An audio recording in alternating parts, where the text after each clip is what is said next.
E agora, para dar início ao terceiro painel, que tem o tema Saneamento em áreas irregulares não urbanizadas, regulação e sociedade. E como moderadora do painel, gostaria de chamar a diretora da ABS Rio, Karina Alencar. Palmas, gente.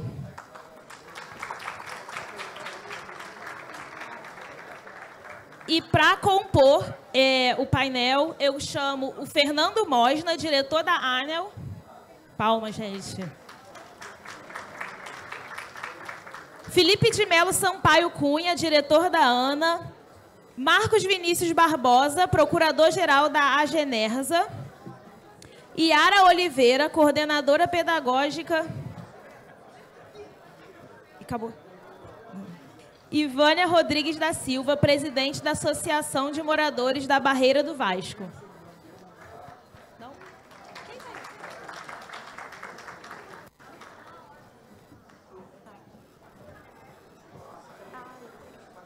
Pode subir.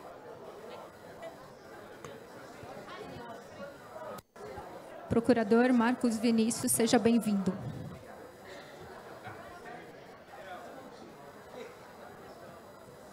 Oi, Vânia. Vânia, seja bem-vinda do PAC.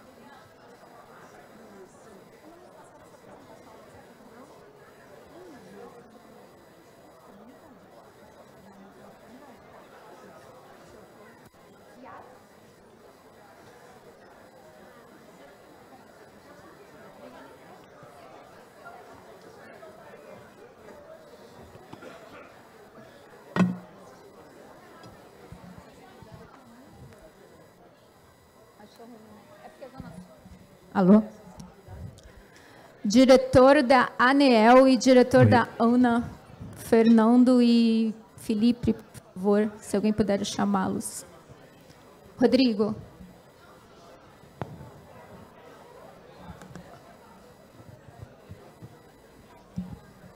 Bom, eu vou aproveitar esse primeiro momento que os diretores das agências reguladoras, eles não estão, eu vou me apresentar. Eu sou Karina Alencar, eu sou diretora da ABS Rio.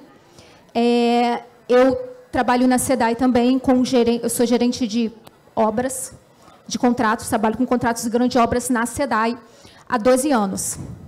Eu trabalho com saneamento aqui no Rio de Janeiro. Eu sou conselheira do Conselho Estadual de Recursos Hídricos do Rio de Janeiro. Também participo da Câmara Técnica de Saneamento do Comitê Guandu. E estou pela ABS, no Comitê de Monitoramento das concessionárias, participando das áreas. E a ABS está nas 4. Obrigada pela presença de vocês. É uma honra estar aqui nesse debate de tamanha honra. Nós falamos na primeira mesa de moderação e na segunda mesa dos cases de sucesso da saneamento e áreas irregulares. E falamos também do Rio de Janeiro, o que está sendo feito. Ano passado, o Sane Rio falou de captação de tempo seco. Hoje nós já tivemos, depois de um ano, como falamos, uma implantação da licença ambiental para captação de tempo seco. Isso vai ajudar na universalização do serviço de saneamento, sem dúvida. E nós... Pode subir, Fernando e Felipe, sejam bem-vindos. E nós estamos aqui hoje nesse seminário para nós desenvolvermos a ideia de, daqui a um ano, como a subsecretária Nasti falou, podermos construir a ideia de um saneamento nas áreas regulares avançado. Ele já está avançado depois com as concessionárias novas. Nós temos um desenvolvimento, como nós já vimos. Mas agora a pergunta é o seguinte, as concessionárias apresentaram, mas como será regulado? Como isso vai ser regulado? Nós já temos o time de futebol, e o VAR? E os fiscais? E quem vai pegar o gol? Como é que vai ser isso? Ok, já está funcionando em algumas áreas, já até tem um certo desenvolvimento, e vai ter mais ainda, que é o que queremos, porque nós somos movidos por desafios. Esse é o objetivo. Mas como nós vamos fazer essa regulação? E é por isso que nós estamos aqui com o procurador Marcos Vinícius, da Agenerza, que é a Agência Reguladora do Rio de Janeiro. Nós estamos aqui também com o diretor da ANA, Felipe. Nós estamos também com o diretor da ANEEL, Fernando. Por que nós chamamos o Fernando? Porque é de energia elétrica. Nós pensamos que a energia elétrica é um segmento de infraestrutura que está mais desenvolvido, tá, em termos de concessão e privatização, e nós queremos fazer uma ponte para tentar utilizar a expertise da ANEEL, junto da ANA, e como nós podemos aplicar também na Genesa para termos um desenvolvimento melhor, mais rápido. Vamos tentar unir os conhecimentos, e é isso que a ABS faz. Ela tenta unir através, como nós já vimos, o ex-presidente da SEDAI, que estava aqui na mesa 2, é o próximo presidente da ABS, né, depois do Miguel, nessa nova eleição, ele foi eleito. E eu sou a primeira secretária, a terceira ordem dos cargos da eleição, e nós estamos assim, a ABS, ela desenvolve os temas, ela pega pessoas que já têm uma expertise, uma pessoa que tem uma expertise em média, jovens do saneamento também, para nós discutirmos de uma forma mais eficiente. Então, obrigada mais a você, por vocês estarem presentes e participem com a gente nessa discussão também. Eu vou começar aqui. Quem é o primeiro a falar? Quem vai ser o primeiro? Alguém pode já dizer? Fernando. Por favor.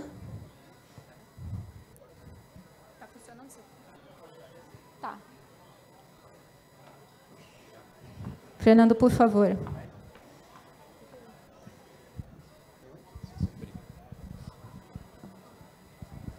Bem, boa tarde a todos.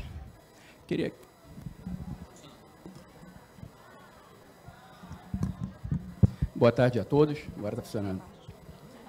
Queria cumprimentar a todos, primeiro, agradecendo ao convite da ABS do Rio de Janeiro, na pessoa do meu amigo Miguel Fernandes. O Miguel é um amigo que eu fiz, por incrível que pareça, hoje eu estou no setor elétrico, mas eu já fui, inclusive, advogado da SEDAI, do concurso de 2009. Então, por um curto espaço de tempo, tive a oportunidade também de trabalhar no setor de saneamento.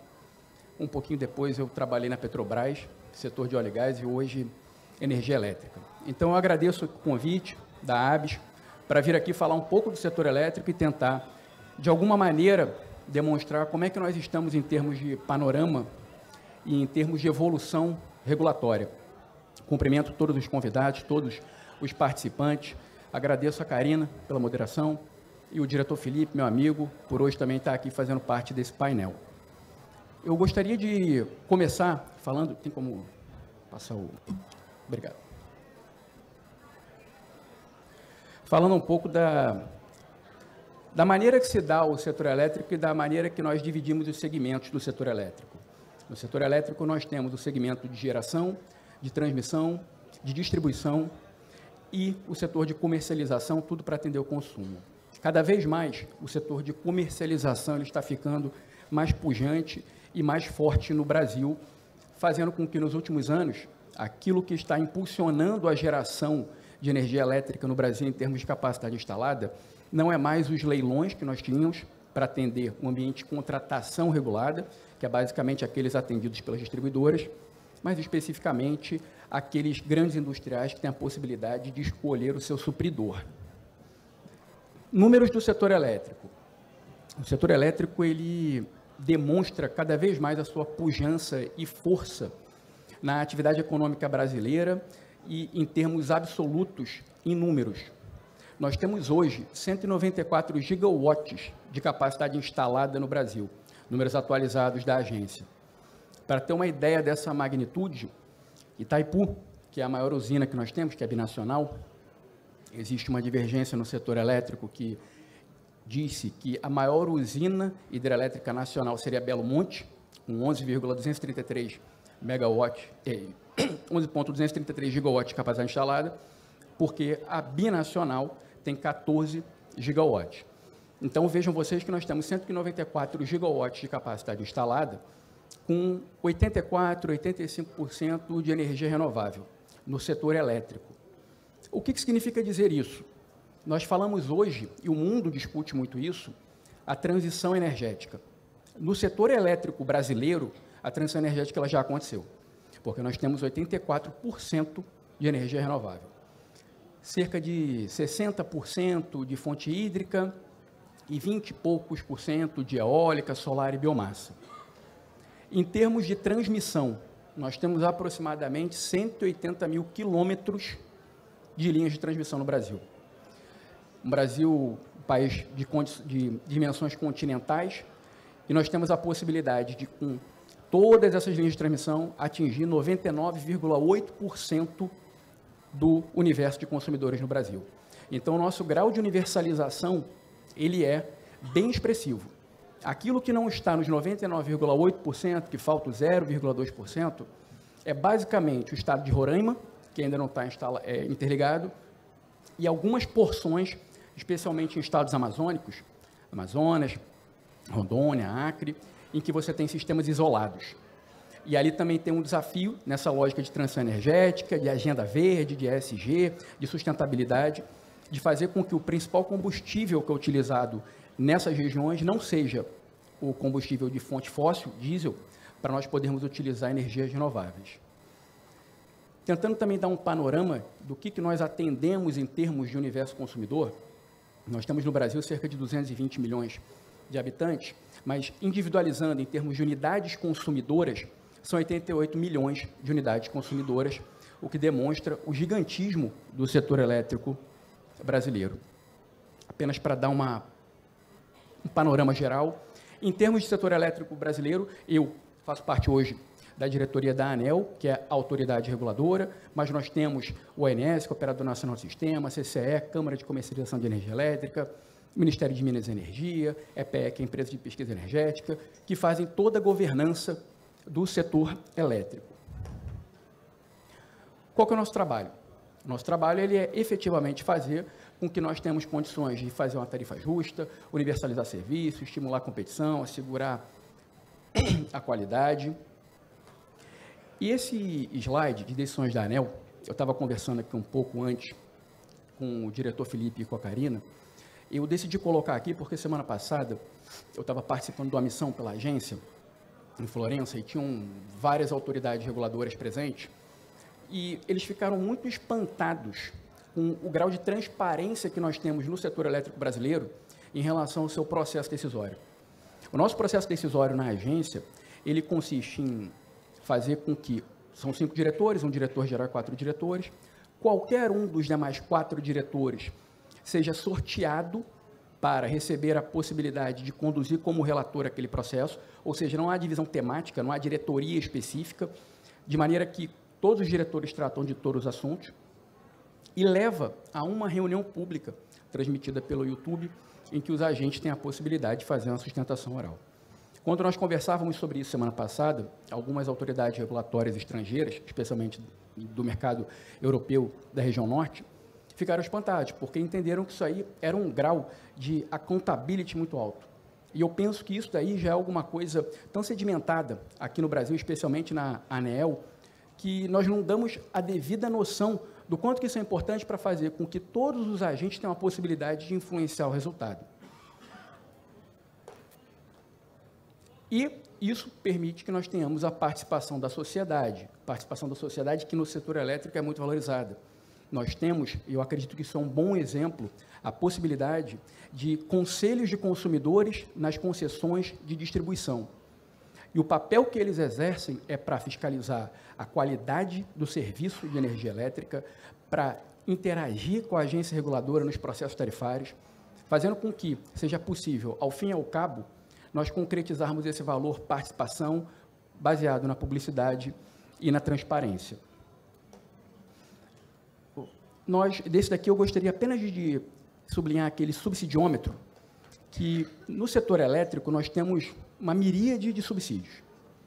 Especificamente falando de nós temos a conta de desenvolvimento energético, que é a CDE, que hoje, esse ano, ela está da ordem de 36 bilhões de reais, que vai para a conta de luz de cada um dos consumidores.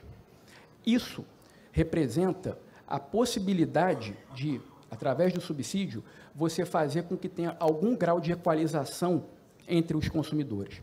Mas não dá para efetivamente validar no sentido de que todos os subsídios eles são justos ou estão efetivamente focalizados. Desses subsídios, tem a tarifa social, é um subsídio que certamente nenhum de nós teria condições de discutir o mérito, o caráter de justiça, E, ao mesmo tempo, nós temos outros subsídios que buscam incentivar fontes renováveis e também fazer com que tenha uma devida equalização daquilo que vai ser o valor pago por aqueles consumidores que, como eu falei para vocês, estão em comunidade, em sistemas isolados, naquele 0,2%. O subsidiômetro ele tem a possibilidade de permitir que cada um dos consumidores, em tempo real, tenha a possibilidade de identificar qual que é o valor que está sendo, naquele momento, quantitativamente sendo pago em termos de subsídios. E aqui eu acredito que vale a pena, porque o setor de saneamento está passando por esse processo de abertura, especialmente após a lei de saneamento, quanto que o setor elétrico já conseguiu, de modo bem pujante, atrair para os 3 segmentos principais, que é geração, distribuição e transmissão, mais de R$1 trilhão num processo que ele já vem desde a criação da agência de 97, que já tem 25 anos. Também para dar uma ideia do que nós evoluímos desde então, 2001, o ano do racionamento, do apagão, até o que é imaginado pela agência ao final desse ano, nós iremos fazer com que tenhamos passado de 81 gigawatts para 210 gigawatts. Como eu falei para vocês, dados atualizados indicam que nós estamos em 194 gigawatts hoje. Ou seja, essa estimativa, se efetivamente ela se materializar, significaria que no segundo semestre nós teríamos mais 16 gigawatts de capacidade instalada acrescentados, o que é um pouco mais do que uma Itaipu. A fonte que mais cresce hoje no Brasil é a fonte solar.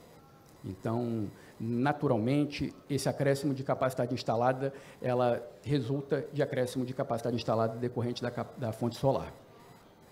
Os leilões de transmissão, que nós também fazemos um modelo que eu acredito que é interessante e outros segmentos econômicos poderiam se valer dele, que, dentro de uma lógica de teoria dos jogos, é possível fazer com que o leilão aconteça com base naquilo que é o maior deságio em cima da rentabilidade daquele ativo do setor de transmissão, que é a RAP.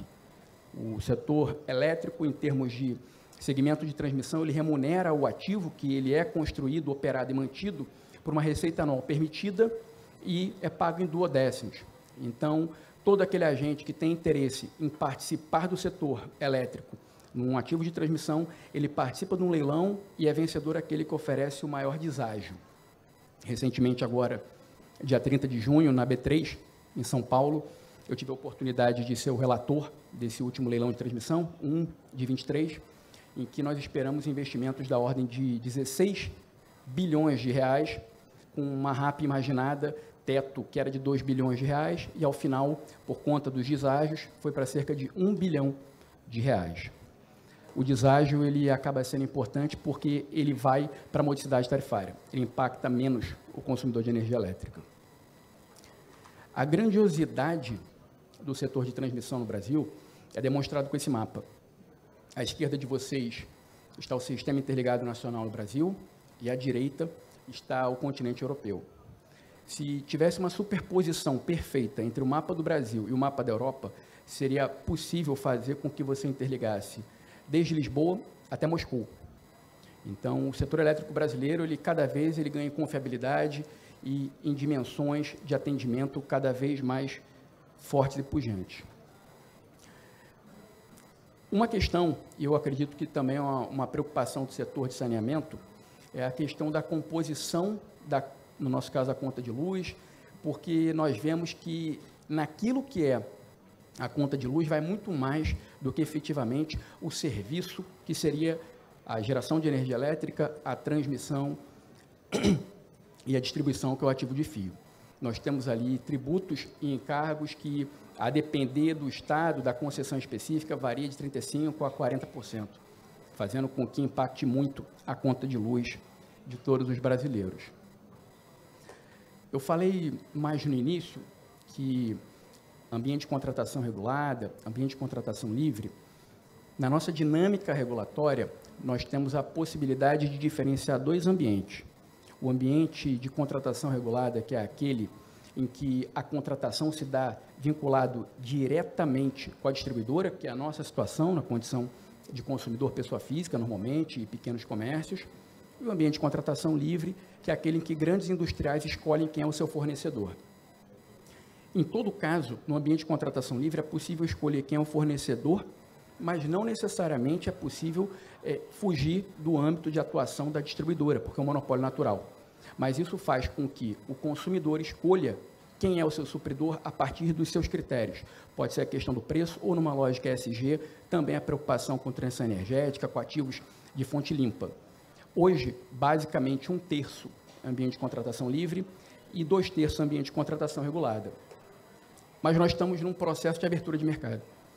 Tem um projeto de lei na Câmara dos Deputados que ele trata de fazer com que seja o mesmo modelo que na maioria dos países europeus, no sentido de que todo e qualquer consumidor poderá escolher quem é o seu supridor de energia.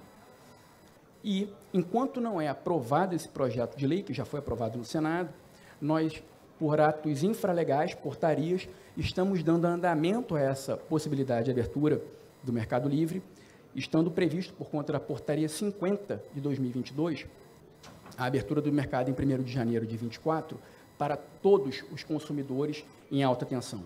Isso vai fazer com que 1/3, que é o ACL hoje, o ambiente de contratação livre, ele aumente um pouco mais, fazendo com que seja possível o consumidor escolher quem é o seu supridor de energia.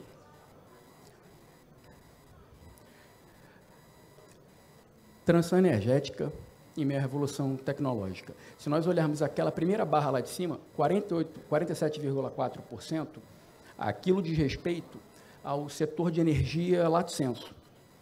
E no setor de energia lato sensu, nós ainda somos muito dependentes de combustíveis fósseis. O que eu quero demonstrar com isso é que a nossa transição energética, ela vai acontecer, tem que acontecer, seja por questões de compromissos climáticos, Acordo de Paris, preocupações geopolíticas, mas da mesma forma, o setor elétrico ele tem a possibilidade, numa ideia de eletrificação da economia, de se tornar cada vez um vetor importante para produzir riqueza e desenvolvimento para o Brasil, porque, como eu já disse, nós temos a possibilidade de dizer, de modo muito orgulhoso, que o Brasil já fez a sua transição energética no setor elétrico. Karina, eu quero me ater aqui ao tempo, estou vendo que está encerrando, mas apenas, então, só para demonstrar que, em termos de emissões de carbono, nós temos uma economia que é baixa intensiva, em termos de carbono equivalente, isso justamente por conta do perfil bem pronunciado de fonte renovável na nossa matriz do setor elétrico. Como palavra final, tem alguns pontos que são importantes para nós no setor, mas que eu gostaria aqui de destacar, aquele do consumidor como protagonista. A agência, ela não é uma agência de defesa do consumidor, é uma agência que efetivamente tem que ser absolutamente distante de todas as partes, em que são os agentes, é o governo, são os consumidores, mas há uma preocupação muito grande com o papel que o consumidor vai exercer, porque mais e mais nós conseguimos identificar esse empoderamento do consumidor, especialmente com o fenômeno da geração distribuída, que cresceu bastante no Brasil nos últimos 5 anos, e que em 2012 foi inaugurado pela ANEEL com uma resolução própria. Esse consumidor como protagonista, hoje nós já temos uma legislação específica e regulamentamos na agência, ele vai ser cada vez mais importante na medida em que nós caminharmos para essa abertura do mercado, em que o consumidor, ele, na realidade, ele vai passar a ter o papel de prosumidor. Ele vai ser aquele que produz energia e é consumidor.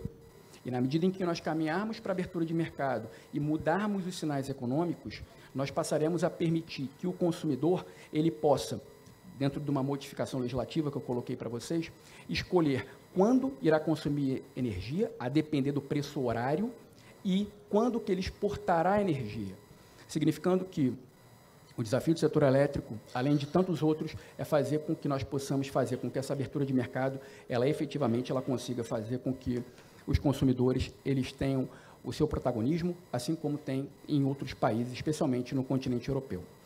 Eram as palavras iniciais que eu gostaria de trazer, agradecendo novamente pelo convite e me deixando à disposição.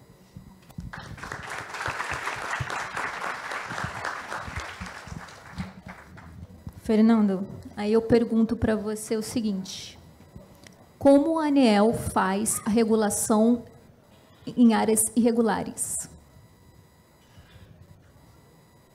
Como ela atua com a regulação, com o tema do nosso seminário? Sim. Na agência, nós temos uma peculiaridade em relação ao processo tarifário. Como é que é o nosso processo tarifário?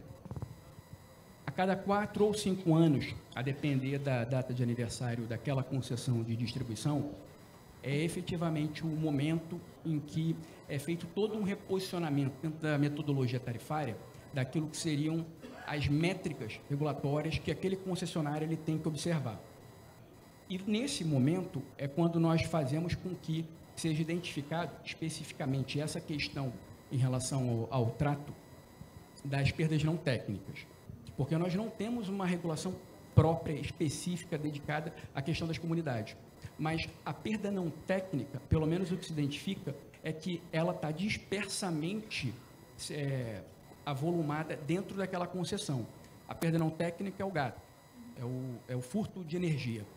Então, a depender da peculiaridade de cada concessão, a agência reguladora ela estabelece um determinado patamar percentual de quanto que seria possível naquela concessão ser compartilhado com os demais consumidores aquilo que seria a perda não técnica. Então, por exemplo, a perda não técnica é de 15%. Até 15% isso entra na tarifa de todos os demais consumidores no âmbito daquela concessão. O que superar esse percentual, essa meta regulatória, isso efetivamente seria o que a gente pode colocar como um prejuízo do acionista, do concessionário. E especificamente em lugares em que no setor elétrico atendem pelo acrônimo ASRO, Áreas de Severa Restrição Operacional, você acaba podendo flexibilizar um pouco essas metas regulatórias. Aqui no estado do Rio tem o caso da Light, tem o caso da Enel, no Amazonas tem a Amazonas Energia. Então, apesar de nós não termos uma regra específica para dar tratamento a isso, dentro do processo de revisão tarifária, quando você apresenta o que vai ser o horizonte de 4 ou 5 anos, você consegue, de alguma maneira, endereçar essa preocupação. Perfeito. E tem alguma observação que o senhor acha que possa ser aplicado pelo desenvolvimento da ANEEL em relação ao saneamento? Possa ser aplicada a regulação? Possa fazer uma ponte da infraestrutura do que você já observou, que poderia ser utilizado para a gente sofrer menos? Eu acredito que todos partem de uma premissa, eu diria, comum.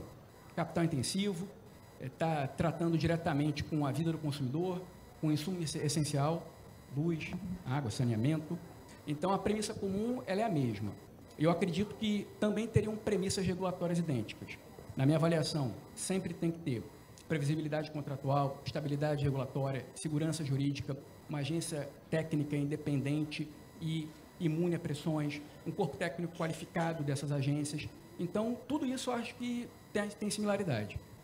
Para além disso, essa lógica do processo tarifário na agência é um momento importante em que a gente consegue identificar determinados pontos que eventualmente fariam com que a tarifa poderia ser menor. Por exemplo, num processo tarifário é estabelecido que seria o PMSO, que é o custo operacional. Então, a agência ela identifica, faz um benchmark e diz, o custo operacional eficiente é tanto. Se chegar a menos do que esse custo operacional eficiente, a empresa ela embolsa aquele valor. Se for superior, é prejuízo dela. Então, numa lógica de regulação por incentivos, eu penso que isso é uma metodologia interessante. Além disso, também o fator X, que seria aquela referência do serviço eficiente. A agência ela estabelece fator X no processo de revisão tarifária para cada uma das concessionárias de distribuição, que é que eu estou falando, e é possível que compartilhe com o consumidor o ganho de eficiência da concessionária na medida em que você incentiva que seja buscada a eficiência plena. Da mesma forma, as perdas. Nós temos perdas técnicas e perdas não técnicas. Na medida em que você estabelece percentuais, você também tem condições de fazer com que exista um incentivo para a eficiência, e esse incentivo da eficiência, ele redunda necessariamente, naturalmente, na modicidade tarifária. Então, se eu fosse tentar buscar uma similaridade, seriam essas premissas, e em termos de processo tarifário, eu acredito que dali poderiam ter alguns ganhos sinérgicos entre as duas áreas intensivas em capital. Tá ok, muito obrigada. Eu que agradeço. Enriqueceu bastante aqui o nosso tema, já abriu algumas ideias. E o próximo palestrante é o Felipe. Felipe, que é diretor da Agência Nacional de Águas e Saneamento. Mudou o nome? Água e Saneamento. Isso, Agência Nacional de Água e Saneamento Básico. mais conhecida como a Ana. Boa tarde. Inicialmente, gostaria de parabenizar a ABS, né, Seção do Rio de Janeiro, pela iniciativa, né, tão importante para o setor de saneamento básico, né, não só para o Estado do Rio de Janeiro, como também para todas as unidades da Federação, que possam também seguir nesse exemplo, né, desse brilhante evento, né, que eu gostaria de, na pessoa da Karina, cumprimentar todos aqui que estão aqui no painel, né, também colega regulador, o Fernando Mosna, né, estamos aí, obrigado pela apresentação, Fernando. Realmente, como a Karina colocou, o mercado de energia, o setor de energia, de forma geral, é um setor muito maduro, né, como visto aqui pela apresentação do colega, e realmente nós do setor de saneamento básico, vamos colocar assim, né, de forma geral, de recursos hídricos mais amplo, temos muito que aprender, né, e amadurecer também, como temos visto aí o setor elétrico tão pujante, né, de um país de dimensões continentais, tem os seus desafios, né, Fernando? E também o setor de saneamento básico não é diferente. Temos os nossos desafios. Enquanto o Fernando está lutando ali com 99,8%, nós do saneamento básico estamos guerreando aí ainda com metade da população sem acesso à coleta e ao tratamento adequado do esgoto, né? Então, estamos ainda com desafios muito grandes, né? Não diria maiores que do setor elétrico, mas tão desafiadores quanto, né? E temos agora, a partir de 2020, de julho de 2020, temos o Marco Legal de Saneamento Básico, que prevê aí a meta para 2033, de a gente alcançar 90% aí, né, do país como um todo, na coleta e tratamento de esgoto, né? E 99% na entrega de água potável, né, para a nossa população. Então, temos diversos desafios. Vou aproveitar esse tempo aqui que eu tenho, esses rápidos 15 minutinhos, para falar um pouco do tema aqui do evento, né, saneamento em áreas irregulares e não urbanizadas. Né, trouxe aqui um pouco de como tem sido a nossa discussão interna na agência sobre essa temática, né, e estamos avançando na norma de referência que vai tratar da universalização. Né, o relator é o colega diretor Maurício Abijaldi, e temos, quanto diretoria, acho que o Fernando fez uma bela explanação em relação à estrutura da agência, né, da diretoria colegiada. A gente segue o mesmo modo, nós temos um diretor-geral, um diretor-presidente, temos outros 4 diretores, né, que compõem o colegiado, né, e essas matérias são sorteadas. Especificamente, cara, nas matérias que se referem às normas, né, de saneamento básico, as normas de referência, nós temos o sorteio antecipado, Fernando. Então, desde o início do processo de discussão da norma, né, de debate, nós já temos, desde o início, um relator antecipado que acompanha toda a discussão, acompanha toda a fase de análise de impacto regulatório, a IR, acompanha também a fase de consulta pública. Então, esse relator antecipado, ele participa de todo o processo, né? Então, vamos dar início aqui. Entre as diversas atribuições, né, que a Agência Nacional de Água e Saneamento Básico possui, ganhamos, em 2020, mais uma atribuição, que foi a de regulamentar, né, a temática, né, de emitir normas de referência para o saneamento básico. Então, a gente chama de regulador de reguladores, né? Nós emitimos normas de referência para as 96, até o momento, entidades, temos aqui a Genesa como uma delas, entidades infranacionais, né? A gente chama de ERIs, entidades reguladoras infranacionais, porque tem agência, tem departamento, então a gente chamou de entidade para ficar mais amplo e poder abarcar todos os nossos aspectos aí. Então, a gente tem, a lei é clara, né, no artigo 4º, a lei traz, só para trazer uma ressalva, a lei vai completar agora 3 anos, agora dia 16, né, domingo que vem, a lei completa 3 anos, né, a lei do Marco Legal de Saneamento Básico. Então, no artigo 4º, ela traz, no parágrafo 1º, quais são os temas que precisam ser regulamentados, quais são os temas que precisam ser abordados por norma de referência, tá? E um deles é o tema da universalização, que a gente vai falar um pouquinho sobre isso, tá? Além disso, também a norma traz quais são os objetivos e os requisitos das normas de referência, tá? Então, ela vai discorrer sobre os objetivos, quais são os requisitos que as normas devem conter.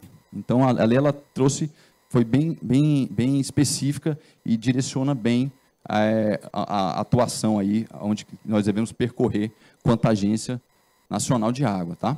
Outro ponto, o item 3 aqui, A norma também apresenta questões que devem ser levadas em consideração em relação aos procedimentos de elaboração. Então, também está prevista, né, o processo de mediação e arbitragem, né, para a ANA, obrigatoriedade de colocar, né, por exemplo, no site da ANA, quais são as entidades, né, que estão cumprindo as normas, quais são as entidades que não estão ainda cumprindo, né. Então, tem essas que a gente chama de procedimentos para a elaboração das NRs.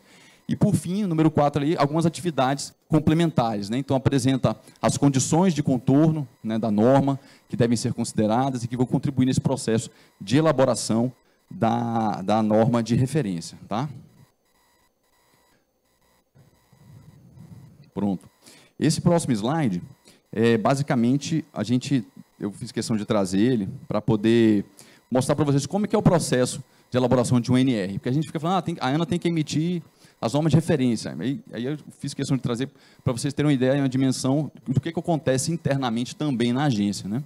Então, dividimos em 3 etapas, 3 grandes etapas desse processo de elaboração. O primeiro dele é o processo de planejamento da norma em si, né, onde a área técnica, né, só para dizer, né, a gente tem uma superintendência de saneamento básico internamente lá na agência, somos 11 superintendências, não temos a estrutura, né, o tamanho da ANEEL, apesar de termos tanto trabalho quanto, né, desde 2010 que nós viemos recebendo várias atribuições, e a última foi essa norma de referência de saneamento básico.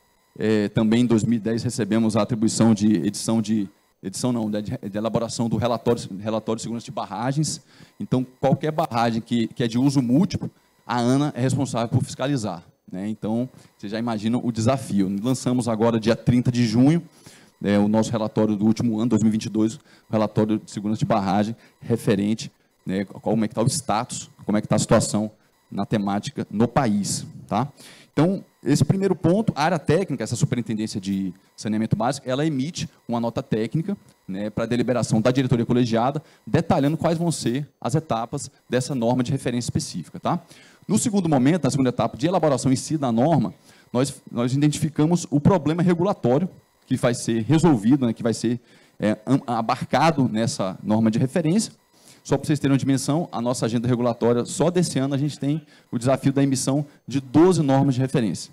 Né? Para dar uma dimensão do que é um trabalho, desse tipo de trabalho, é comum, às vezes, uma agência reguladora ter uma norma de referência por ano, 2 normas por ano. Então, a ANA está com esse trabalho hercúleo, né, de correr atrás e de emitir, ao longo do ano de 2023, 12 normas de referência. A primeira agora, que está no forno, sou o relator, inclusive. Então, vou precisar do meu silêncio regulatório aqui, né, Fernando? Sobre indenização de ativos, que é uma norma muito aguardada, né, que a gente vai pautar, tudo der certo, dia 31 agora de julho, e publicamos agora em agosto, tá? A norma de indenização de ativos.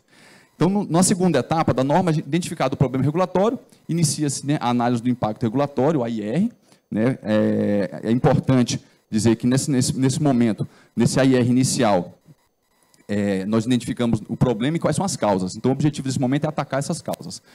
Identificado isso, nós abrimos uma tomada de subsídio. Não é algo obrigatório, né, como, por exemplo, a consulta pública mas a gente abre essa tomada de subsídio, temos tido isso como boa prática, né, um diálogo inicial com as partes interessadas, com a sociedade, né, colocamos os interessados para responder algumas perguntas, e, por final, desse AIR, né, a área técnica apresenta para a diretoria colegiada uma minuta de norma, né, a diretoria aprova que essa minuta, não aprova a minuta, mas aprova que essa minuta seja submetida à consulta pública, né, que entra nessa etapa aqui da consulta pública ou audiência pública. Nós temos tentado, por prática, fazer a consulta pública na média dos 45 dias, como nos traz a lei, recomenda, e também no meio desse período também termos a audiência pública, que é o momento que a gente consegue trazer, transmite ao vivo no YouTube também, Fernando, e a gente consegue envolver o setor, e até mesmo para não acontecer de vencer os 45 dias e ter um pedido de prorrogação, né, do prazo, isso acontece, né? Está aqui a Lígia também, a nossa assessora aqui da Superintendência de Saneamento, para não me deixar mentir que, por vezes, o setor pede uma prorrogação de prazo, né? Então, a gente adotou a audiência pública, mais ou menos no meio do processo, para poder até relembrar o setor que está em vigor, né, uma consulta pública que não passe desapercebido. Tá? E, passado isso, é feito só para falar antes de passar por RAC, por exemplo, na norma de indicadores, norma de referência de indicadores, nós tivemos cerca de 800 participações públicas, né, de contribuições. Então, assim, é um trabalho hercúleo, né, da área técnica, de consolidar e fazer esse relatório de avaliação de contribuições, que nós chamamos de RAC, né, e após isso eles fazem uma minuta da norma após essas contribuições e submete para uma assessoria especial que nós temos lá, que é a Assessoria Especial de Qualidade Regulatória, a gente chama de ASREG. E a assessoria ela identifica se todas essas etapas foram cumpridas a contento, né, dentro do que as normas definem, né, os prazos, e também, em seguida, vai para o nosso jurídico, né, a Procuradoria Federal, né, da agência, para um parecer, e aí, então, vem para o diretor, né, o diretor relator antecipado da norma, que submete a proposição para a deliberação do colegiado. Então, assim, parece que é um processo, pode parecer rápido, mas é um processo que, em média, né, Lígia, uns 18 meses, mais ou menos, sendo otimista. Um ano, melhor ainda, tá? O otimismo da Lígia está melhor que o meu. De 12 meses a 18 meses aí, nesse processo aí, se não houver nenhum, né, percalço aí no meio do caminho. Tá?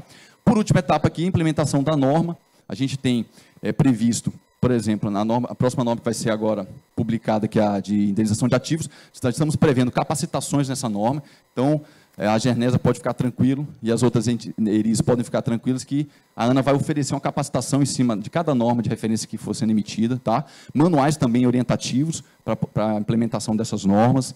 O monitoramento e implementação das normas também, a ANA precisa fazer isso, né? Está na lei. Então, a ANA tem se atentado, viu, a dar um prazo considerável para que as ERIs, né, as entidades reguladoras infranacionais, possam adotar, né, absorver toda essa normatização na sua rotina. Tá?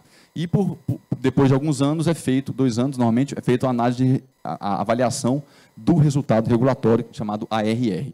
Tá? Então, de forma breve, que eu já vi que eu falei demais, já avancei poucos slides, e o meu tempo está avançando, a gente tem um desafio dentro da agência, que a gente chama de harmonização da regulação. Não é novidade aqui para vocês que são do setor, que, como eu disse, 96 entidades reguladoras infranacionais. Então, cada entidade acaba, né, tendo uma característica, né, tendo uma ênfase, né, e a lei fala que a gente tem que buscar fazer uma uniformização regulatória. Né, uniformização eu acho até meio quase que impossível, porque uniformizar parece que ia ser uma coisa só, um modelo único. Né? E, na verdade, a gente tem realidades distintas, nós temos regionalidades, situações muito específicas, né? Especificidades de cada região. Então, a gente tem que chamar de harmonização da regulação.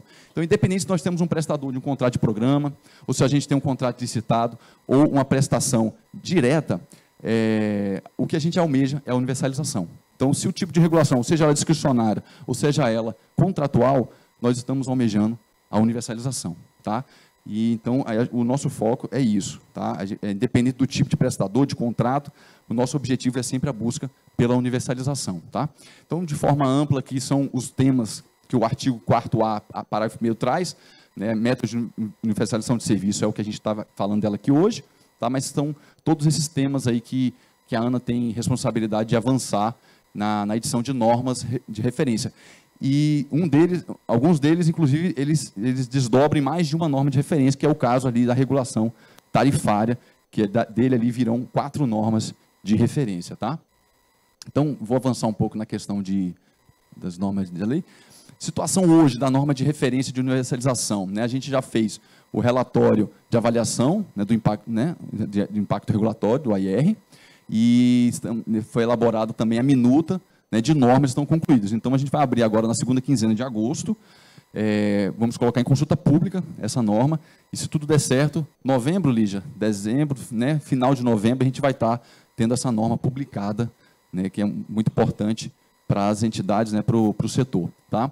O problema regulatório identificado é basicamente a multiplicidade de entendimentos que nós temos sobre a abrangência dos critérios de aferição da universalização do serviço, né, de água e esgoto. Então, isso é algo que é sensível, né, a diversidade de entendimentos que a gente tem, e para o acompanhamento dessas metas de universalização. O que vai ser identificado que o estado X ou aquele município X cumpriu 90% de entrega de tratamento de coleta de água de esgoto. Né? Então, a gente justamente esse é o grande desafio para o plano regulatório. O objetivo dessa ANR é harmonizar esses conceitos, esses diversos conceitos que nós temos no setor, interpretação e definição das metas para a universalização e disciplinar quais vão ser os requisitos, né, e os procedimentos a serem observados pelas titulares e as entidades reguladoras infranacionais, né, dos serviços públicos de saneamento básico. Então, esse é o grande objetivo dessa norma de referência que está em elaboração. Tá? Deixa eu avançar aqui, pronto. Em relação às soluções, né, que eu acho que é o grande desafio aqui, quando a gente fala em áreas irregulares e não urbanizadas, né, que a gente tem em diversas regiões, como o estado do Rio de Janeiro, né, Salvador, na Grande Salvador, São Paulo também, áreas urbanizadas, a gente começa a ter esse desafio, né, de repensar soluções, né, não existe só uma solução. Né, então, em relação às soluções intermediárias, métodos alternativos e descentralizados de áreas irregulares, né? Então, tipos de soluções consideradas na norma que nós estamos elaborando. Soluções individuais, né, como tanques sépticos, sistema condominial, acho que foi falado isso hoje de manhã aqui, né? Tivemos aqui uma apresentação muito boa sobre isso, o sistema condominial de coleta e transporte de esgoto, coletor de tempo seco, né, com tratamento de tempo seco, e soluções não convencionais, né, para aquelas questões de complexidade urbanística, né, que é o caso aqui do estado do Rio de Janeiro, condições locais e espaço físico reduzido. Né? Então, o que nós temos avançado nesse sentido é que a melhor alternativa deve ser escolhida em função da realidade local. Então, a alternativa que vai ser escolhida no estado X não necessariamente é a mesma alternativa que é escolhida no estado Y. Né? Então, nós estamos num grande desafio para a gente escrever documentos, né, normativos tão importantes para o país, a gente precisa conhecer as realidades. Então, tivemos ali conhecendo, por exemplo, as palafitas em Manaus, né, a realidade ali, como que a sociedade ali, né, aqueles moradores já tiveram parte da sua vida já melhorada, né, aprimorada, depois, né, que tivemos a oportunidade de concessão lá do serviço, né, e tivemos também no final do ano passado, salvo engano, em novembro, eu e outro diretor aqui, com o time técnico, o time aqui da Lígia, a gente estava conhecendo aqui a comunidade da Mangueira. Eu estava conversando ali com a colega Vânia, né, que é a comunidade Vasco, né, e a gente viu ali os desafios que é para você adentrar nesse tipo de comunidade, né, como poder público, né, para poder chegar nessas áreas irregulares, nessas questões, nessas áreas muito urbanizadas, né, muito declive, né, morros altos. Então, a gente viu como a estratégia ali do projeto vem com a gente, né? Achei muito interessante o projeto Vem com a gente, porque a empresa contratou moradores da própria comunidade para poder trabalhar, né?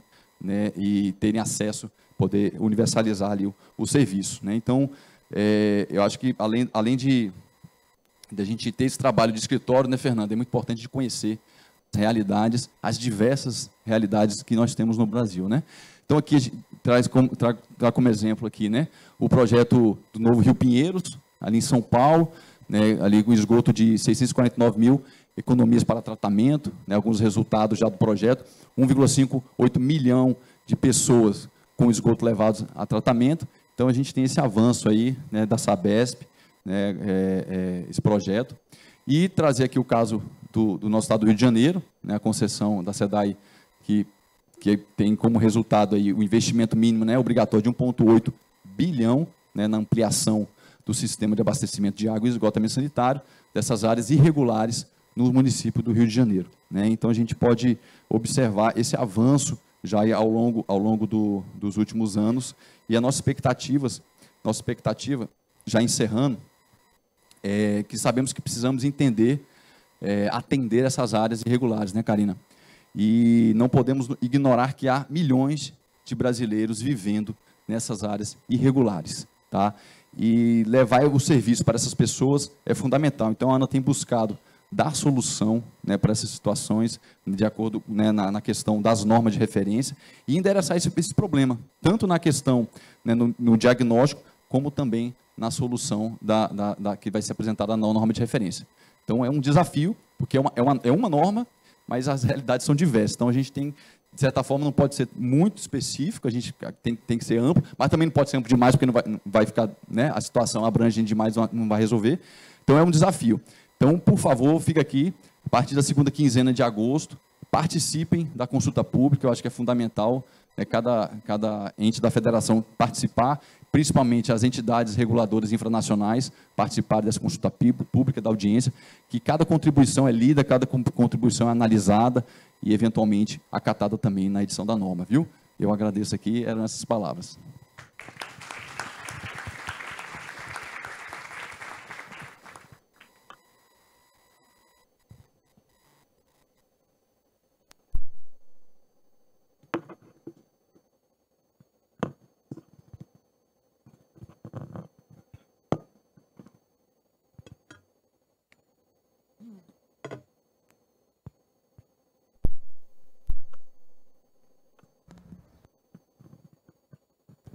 Obrigada. Agora foi. Obrigada, Felipe, pelas considerações. Eu ia até fazer uma pergunta, mas você acabou já respondendo na sua apresentação, que foi excelente. E, então, procurador Marcos Vinícius, nos fale sobre a Agenesa, aqui no Rio de Janeiro, agência reguladora, que tem a nos dizer. Posso falar daí? Claro.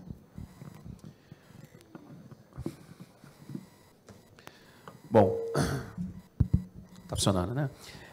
Boa tarde a todos. É um prazer estar aqui. Fico feliz de estar aqui numa tarde com tanta gente interessada em ouvir, discutir, falar sobre saneamento básico. Acho que isso é um avanço importante. Acho que não posso deixar de reconhecer o trabalho que o Rio de Janeiro fez para que isso tudo fosse possível, né? Se todo esse investimento não tivesse sido, acho que os contratos do Rio de Janeiro, de certa forma, assinados posteriormente à aprovação do novo marco, mas pensados e licitados ainda antes, é um papel importante de alavancar o investimento que tem acontecido no setor. Então, parabenizo e agradeço a Karina pelo convite, pela oportunidade de estar aqui hoje falando com vocês. Parabenizo a ABS por esse belíssimo evento. Acho que é uma oportunidade muito legal de estar com tanta gente aqui, conhecidas e pessoas que eu estou conhecendo hoje, para falar sobre esse tema. Eu não preparei um slide, enfim, fiquei um pouco tímido por não ter feito isso, mas acho que depois de ver as apresentações, eu acho que eu fiz bem.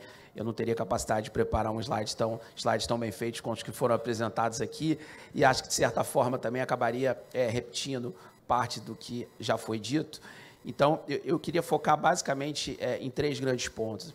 Primeiro, fazer um pouco de um trabalho de explicar institucionalmente qual é o papel da Genersa, que eu acho que é importante. A Genersa é uma agência reguladora que nasce em 2005, mas ela não é do conhecimento do grande público, por algumas razões. A principal delas é porque o principal contrato que ela regulava até então era um contrato de gás canalizado, provavelmente a concessão mais antiga de gás canalizado do Brasil, de 97, mas um contrato que ela já recebe num estado de maturação maior, né? A agência nasce como uma divisão da antiga ASEP, que era a Agência de Serviços Públicos do Estado do Rio de Janeiro, que era uma agência multissetorial que regulava todos os serviços públicos de competência do Estado do Rio de Janeiro, mas em 2005 há a opção política de bipartir essa agência, que continua fazendo uma regulação multissetorial, como é o caso da Genersa. Ela faz a regulação de energia e saneamento básico, energia, no caso do Rio de Janeiro, especificamente falando, de competência estadual, gás canalizado. E ela surge com esse desafio e com 2 concessões de saneamento super importantes, super bem geridas, mas muito menores, né? Que é, enfim, a Águas de Uturnaíba e a Prolagos. Então, a agência, em 2015, ela passa por uma opção do governador também, via decreto, a fazer a regulação da SEDAI, mas num momento muito diferente do saneamento básico, com a prestação ainda concentrada num único player estatal, sem uma relação contratual para ser regulada, sem metas tão bem definidas, com investimento muito dependente ainda de investimento público, e por aí vai. Com o processo com o novo marco, e antes disso, com o processo de desestatização da SEDAI, a agência ganha um novo papel, ganha um protagonismo num mercado que passa a ser absolutamente relevante, já era relevante do ponto de vista da necessidade dos usuários, da necessidade da população, mas passa a ser relevante também economicamente, porque há a opção de se mudar do modelo de prestação estatal para o modelo de prestação privada.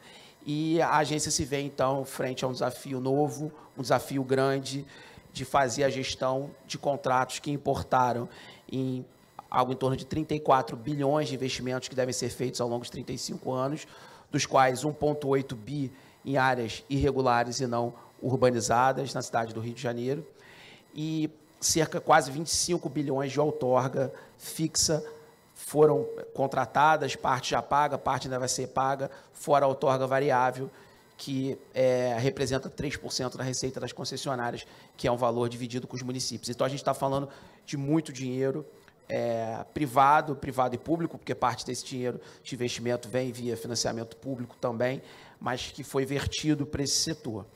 E, então, a agência se vê nesse papel de fazer a regulação desses contratos e não só. Né, como o novo marco legal de saneamento também criou a obrigação por parte dos municípios que são os titulares do serviço, mas que não aderiram aos blocos de licitação, de estatização da SEDAI, que eles tenham uma regulação, tenham um órgão regulador.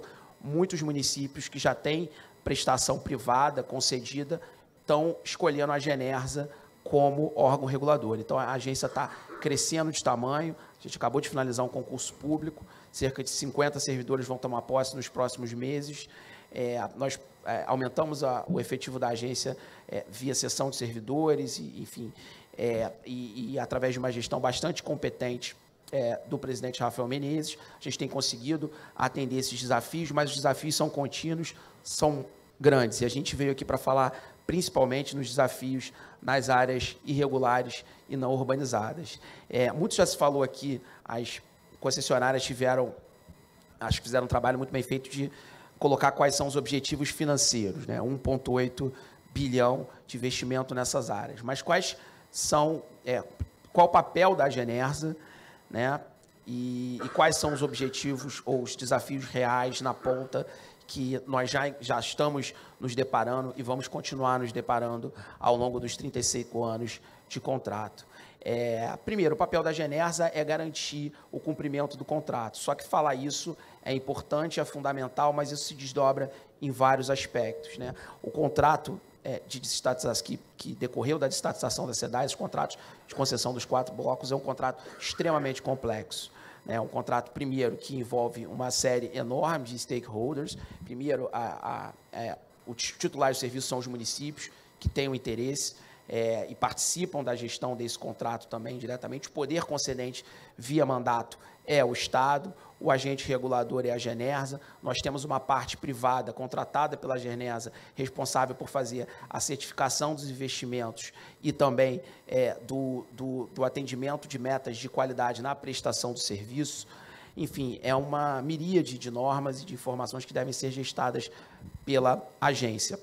Falando especificamente das áreas urbanizadas, não urbanizadas e irregulares, eu acho que o primeiro desafio, a gente não pode deixar de falar isso, né? Eu sou servidor público do Estado do Rio de Janeiro, antes de ser procurador-geral da Genersa, eu sou procurador do Estado de carreira, moro aqui, a minha família está aqui, nasci aqui, então conheço os desafios dessa cidade, desse Estado.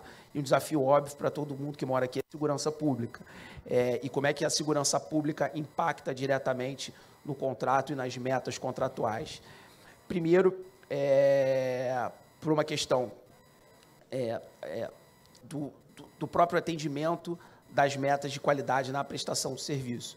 Quer dizer, a prestação de serviço, a qualidade da prestação de serviço ela vai ser medida através de uma métrica contratual. Essa métrica contratual ela impacta no valor recebido pelas concessionárias, mas ela também está, de certa forma, sujeita a questões de segurança pública. Por exemplo, o atendimento de uma reclamação de um usuário numa área irregular ou não urbanizada que seja conflagrada, ela, em larga medida, depende do operador ter condições de entrar naquele lugar.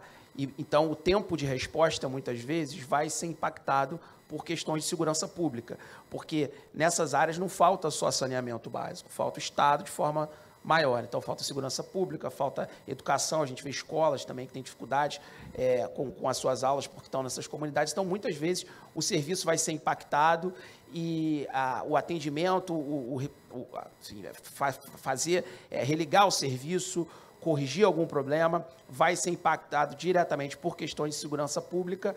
Isso vai ter um impacto em métricas contratuais e isso, em tese, de forma etérea, se a gente vivesse no mundo abstrato, isso também deveria impactar na ponta, no recebimento por parte do concessionário. Então, isso é um desafio que a gente vai ter que tratar na interpretação do contrato, que é um contrato muito bem elaborado, muito bem pensado em termos de modelagem, mas por mais que nós tenhamos colocado boa parte das melhores pessoas que nós tínhamos naquele momento no Brasil para pensar essa modelagem, a Procuradoria-Geral do Estado teve um papel importante nos debates com o BNDES para fazer essa modelagem, a realidade é sempre muito mais rica do que a capacidade que qualquer pessoa tivesse lá em 2019, 2020, quando essas tratativas começaram a ser feitas, para poder pensar de antemão todos os problemas de execução que vão ocorrer ao longo de 35 anos.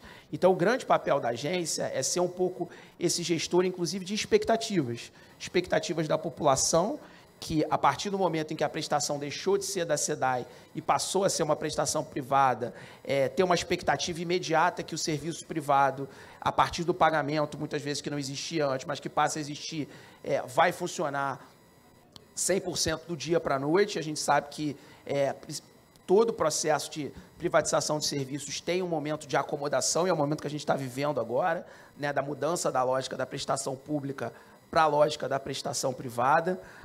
Dentro desse contexto que eu falei aqui para vocês, em torno de 25 bilhões de outorga e 33, 34 bilhões de investimento. Então, esse é o nível de estresse financeiro que todos os operadores que entraram nesse mercado no Rio de Janeiro vivem e precisam dar resultado para os seus acionistas.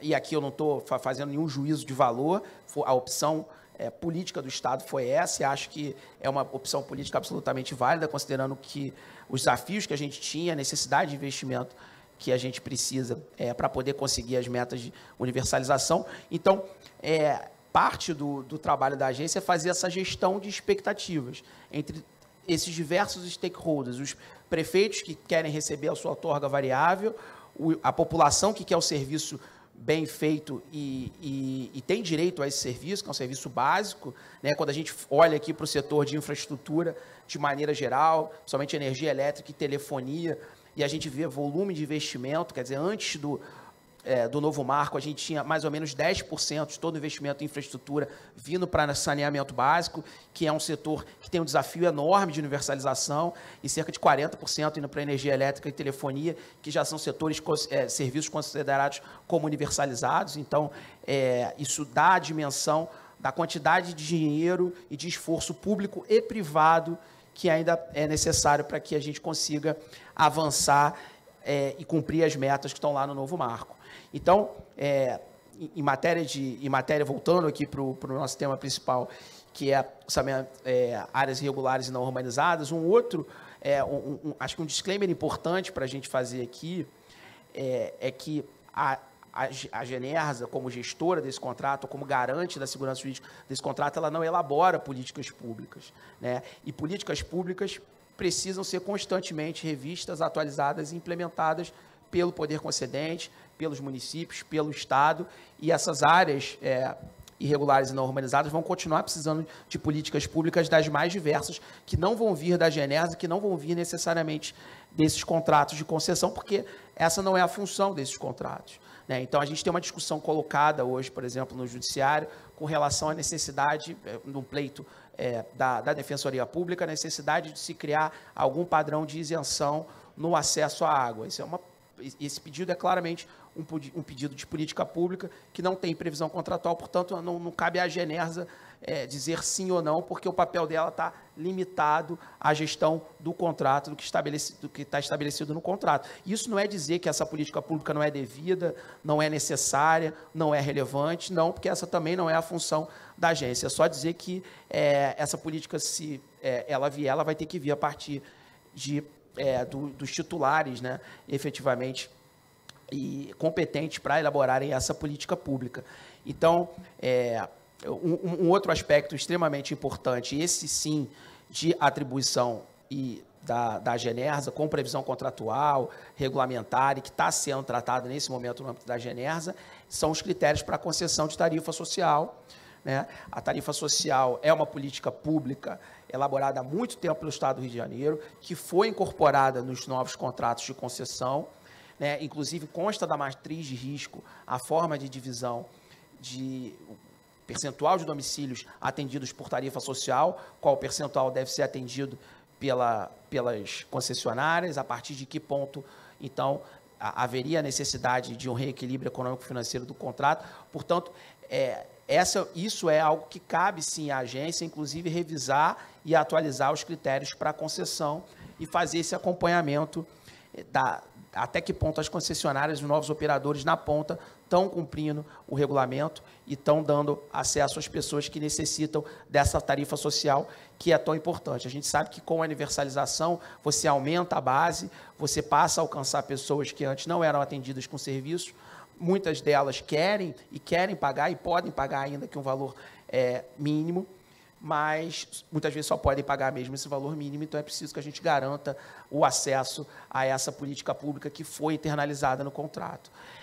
Os desafios são muitos, o tempo é curto, eu procurei dar fazer um overview sobre um pouco do papel da agência, do que tem sido feito, quais são os desafios nas áreas regulares e não urbanizadas. Eles não se limitam ao que eu falei aqui, se a gente tiver tempo ao longo da mesa, a gente pode tratar de outros temas, mas eu acho que o que eu queria deixar como mensagem final é que o Rio de Janeiro, acho que fez uma opção política numa direção muito clara, né, de prestação privada, e essa prestação privada, ela só tem chance de funcionar, como funcionou no caso do gás canalizado, como vem funcionando no caso das concessões de saneamento que nós temos aqui, se ela tiver uma entidade reguladora forte. E hoje a Genersa está preparada, vem se preparando ainda mais, vem investindo em capacitação, concurso público, treinando os seus servidores. Eu tenho muito orgulho da equipe que eu tenho hoje na Procuradoria, a parte deles estão aqui.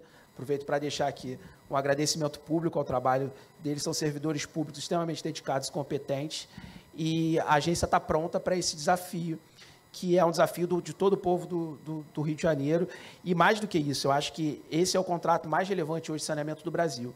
Então, dar certo no Rio de Janeiro, de certa forma, é um farol para esse mercado tão relevante para o resto do país. Obrigado.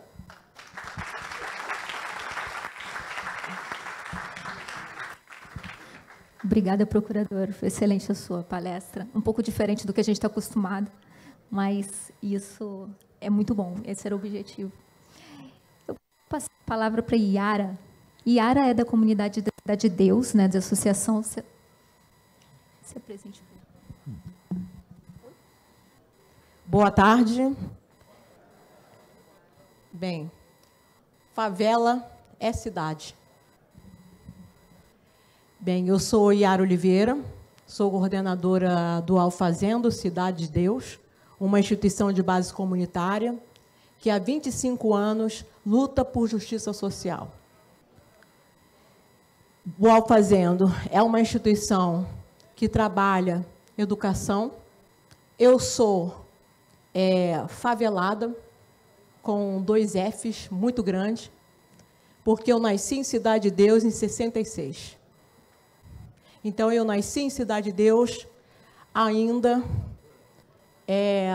quando houve as enchentes. Cidade de Deus estava sendo construída. Pode passar, por favor. Acho que começou... Por favor, pode passar a segunda. Eu posso passar? Onde está isso? Aperta como? Me ensina. Me ensina aí, me ajuda aí. É que eu apertei o negócio, não vai.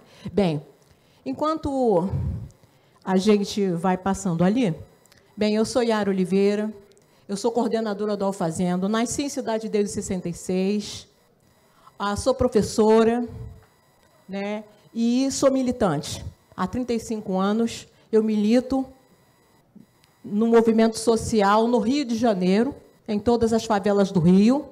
Acabei de coordenar o Congresso Mulheres de Favela e Periferia, que reuniu 355 mulheres discutindo favela no Rio de Janeiro e periferia. Esse é um trabalho que a gente faz em 25 anos na Cidade de Deus. Então, eu quero ir um pouquinho... Pode passar, fazendo favor? Estou aqui com auxiliar. Bem, Cidade de Deus começa a nascer em 66. Cidade de Deus, eu vou fazer um breve históricozinho. Cidade de Deus não estava sendo construída para os favelados. Então, em 66, acontece a enchente, acontece o incêndio da favela da Praia do Pinto. A Cidade de Deus estava sendo construída na área de Jacarepaguá para abrigar os trabalhadores que iam construir as empresas em torno. Eu quero lembrar a vocês que, quando eu nasci em Cidade de Deus, em 66, a Barra da Tijuca nem existia. A Barra da Tijuca só passa a existir depois que o túnel Dois Irmãos nasce, que eles ligam Barra da Tijuca a Lebron, né? A Gávea. Antes disso, digamos que Barra da Tijuca tem 40 anos e Cidade de Deus tem 57, que é a minha idade. Se a gente for medir as políticas públicas, né, e o dinheiro público aplicado na Cidade de Deus, na Barra da Tijuca e no Recreio, que eu vi crescer e vi nascer, eu digo para você que é nenhum. Por isso que eu abri a minha fala dizendo que favela é cidade. E os direitos ao dinheiro público ser aplicado na favela, a gente não está fazendo aqui favor, a gente está fazendo direito.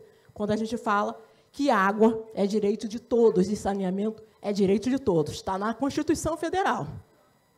Não é? Então, eu vou mostrar para vocês que, quando foi entregue as casas da Cidade de Deus em 66, não tinha água dentro das casas. O rio da Cidade de Deus era limpo. A gente é cortado por 3 rios na Cidade de Deus. O Banca da Velha, o Estiva e o Rio Grande. Nós somos cortados por 3 rios. E imagina aí, em 66, que a gente chegou lá, não tinha água encanada, o pessoal que viu que aquilo não ia ser para o uso que se deu, que se pensou, começaram a abandonar a obra e abandonou todo mundo. Então, a gente ficou sem o banheiro dentro de casa, eram na obra, a gente tinha que ir todo dia de manhã, ir lá na praça, atravessar toda uma rua para poder ir no banheiro. Então, a ideia de cidade, ela foi construída a partir da construção da Barra da Tijuca e do Recreio. Porque, antes disso, Jacarepaguá era no meio do nada e ninguém queria morar. Então, esse é um dos principais rios, que ele é o Rio Grande. Ele nasce na pedra do Parque da Pedra Branca, corta toda Jacarepaguá e entra por dentro da Cidade de Deus. Esse rio, eu já tomei banho nele. Nesse rio, as pessoas pescavam. Nesse rio, as famílias alimentavam as suas famílias, porque em torno dele, a gente colhia as plantas para comer. Esse rio, quem começou a poluir o rio foi o poder público, que, quando largou a obra, no meio do caminho, a comunidade teve que fazer os encanamentos e começar a jogar dentro do rio. Mas quem primeiro jogou o saneamento dentro do rio foi o poder público. E, desde então, pode ir passando, que tem. Aí. Isso é emblemático. Porque hoje a gente tem saneamento básico no conjunto habitacional, que dizem, em 2010, no último censo, diz que nós somos 35 mil pessoas. Todo esse lado que vocês estão vendo na abóbora é o crescimento da Cidade de Deus. Hoje nós somos mais ou menos 55 mil habitantes. Isso daria aí uns 4 a 5 municípios pequenininhos. Não é isso? Se a gente for olhar para o crescimento de Cidade de Deus e política pública, e se a gente for olhar para a Barra ou para o Recreio, Cidade de Deus não recebeu nada disso. E se a gente vai olhar, quando a gente agora, nós somos 18 áreas. Então, o que eu estou mostrando para vocês? Que a obra vai acontecer aonde é? Aqui no... olha, volta lá só um pouquinho. Aonde é o conjunto habitacional. Aonde não é conjunto habitacional, não vai acontecer. Esse é o desafio. Como fazer com que muitas pessoas que não têm ali, que não têm água encanada dentro de casa, que ainda moram dentro, nos barracos, dentro do esgoto, eles recebam saneamento. A gente está falando que aqui Cidade de Deus é 15 minutos da Barra da Tijuca. Eu estou falando que Cidade de Deus é 10 minutos do Recreio. E que nós nascemos pelo menos 20 anos a mais. Isso que eu estou falando, que a gente tem um déficit aí de garantia de direito muito grande. E que assim, qual é a importância, o que eu estou vendo de diferente nesse coxa de retalho de um monte de empresas que estão aí, que eu fico pensando assim, gente, como é que esse pessoal vai conseguir trabalhar? É muito louco, porque dividir o Rio de Janeiro em uma coxa de retalho, que eu fico com pena de vocês. Porque aí eu digo para vocês, tem que trabalhar integrado. Não dá para trabalhar cada um no seu quadrado e pensar que estamos fazendo uma disputa, porque a gente não está. A gente está garantindo direitos sociais e gastando dinheiro público. E ele tem que ser bem gasto. Temos que contratar mão de obra e não desmerecer. Uma coisa, eu ouvi falar aqui, eu estou aqui desde cedo, então eu notei. Legitimar é diferente de participar. Participar é quando eu quero mudança. Legitimar é quando eu levo as coisas prontas e levo para a comunidade. Só conhecer o trabalho. Então, criar um conselho dentro das comunidades, sim, para acompanhar essas obras. Avaliar junto. Contratar, sim, de dentro da comunidade, porque você tem. Não desmerecer o conhecimento prévio local. O técnico que não põe a mão na massa, que não põe o pé na lama, não conhece obra, não conhece comunidade. Porque eu posso falar para ele que foi eu que abri a minha rua e coloquei o meu cano. Porque a gente ficou 2 anos sem água. Eu posso dizer para ele aonde enche, aonde não enche. E aí, ele pode avaliar com os técnicos. E aí eu falo para vocês que eu tenho acompanhado o trabalho, que eu quero agradecer o convite da Iguá Saneamento, que me convidou para estar aqui. Eu tenho acompanhado de perto o trabalho, tenho visto que a gente tem, hoje, um diálogo mais próximo. A gente pode dizer, ó, esse cano aqui não está legal, coloca aqui, põe lá. Mas, primeiro, precisa ser feito um mapa referencial do local, ouvir os moradores mais antigos, se a gente quiser que, de fato, o dinheiro público seja investido de fato. Qualidade no material que compra. A gente teve uma obra na Cidade de Deus, que eu nem vou falar o nome do projeto, porque eu já ouvi ele aqui hoje, que quebrou toda a Cidade de Deus, em várias localidades de uma vez só. Ficou uma loucura. Retiraram coisas que eram boas, colocaram material de baixa qualidade, e que hoje, quando os caminhões passam, está tudo quebrado e está tudo, de novo, com os esgotos cheios. Só passando, fazendo favor. Assim que a gente chegou na Cidade de Deus, a gente tinha isso na Cidade de Deus, até 2008. Isso aqui era uma estação de aeração, que só ficava mexendo lá o esgoto. Toda vez que acontecia isso, o odor na comunidade inteira, doença de pele e um monte de coisa na Cidade de Deus. Posso fazer rapidinho que eu estou... Esse é o Rio Estiva. Pensa que esses rios, eles, um vem assim, outro vem assim e outro vem assim. e eles se cruzam por debaixo da linha amarela ali. Imagina quando tem uma chuva muito forte. Então, não vai haver desenvolvimento sustentável se a gente não cuidar dos rios. Hoje, em Jacarepaguá, você vê todos os rios estão pavimentados, a grande maioria, com apartamentos em cima. Quando o pessoal fala que as favelas são responsáveis pela questão do saneamento básico e da poluição, eu digo que é mentira. Porque se a gente for olhar os shoppings, se a gente for olhar os grandes condomínios, ninguém tem estação de tratamento lá. E se tem, usa pouco, liga pouco, porque não pode gastar a luz. Então, e manutenção. Então, quando eu vejo as pessoas falando que estão hoje mexendo no saneamento básico, digo para você que eu estou com 57 anos, estou muito feliz, mas, ao mesmo tempo, estou muito triste, porque eu sei que muitas das áreas não vão ser contempladas. Pelo menos, Cidade de Deus, a metade dessas áreas não vão ser contempladas. Não é porque a empresa não quer, é porque não entrou na concessão.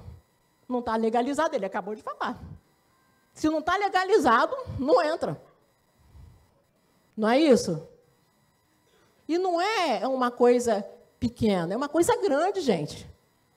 Você vai deixar aí, se 55 mil moradores, você vai deixar pelo menos 35 mil sem saneamento ainda. Como a gente está falando de sustentabilidade? Se a gente não vai colocar saneamento em tudo, só na metade. E eu não estou nem falando, eu não estou nem aqui discutindo culpa.